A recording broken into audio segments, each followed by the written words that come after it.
Yes, Ministers, along the same line, and support my two colleagues, I had it down as well, is about the beef task force and about setting it up. We all know that the price of beef is on the ground. No upward movement on since summer, since the strikes took place. We're still talking about $3.45 per kilo for beef, for prime beef in this country. No movement upwards.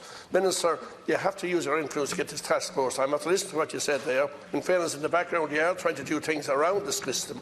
But unless we get transparency and accountability from everyone involved, IMI, everyone, farmers, everyone, factories, processors and wholesalers, we will not get fair play to the farmer. And the primary producer is not getting fair play, and no one can say they are. And until we get that transparency there, and you must use your office, good office, to get that out and about and get transparency in the system. Final response.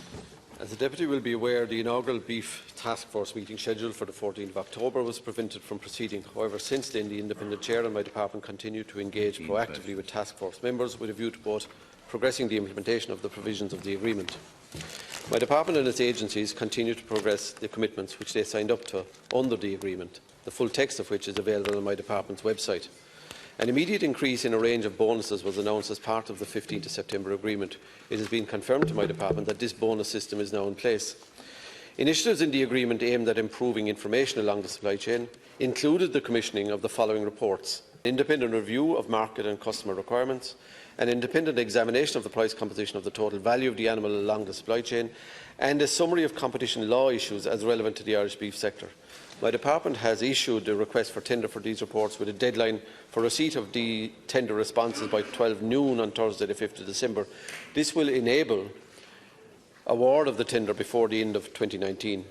In relation to market transparency initiatives, my department has published an expert report on mechanical carcass classification, has introduced an appeals system for manual grading, and has initiated consultation processes on the transposition of the Unfair Trading Practices Directive with a deadline for submissions of the 13th of October or 13th of December. Board B has developed a beef market price index model based on three components: cattle price index, beef market price index, retail and wholesale, and an offal price indicator.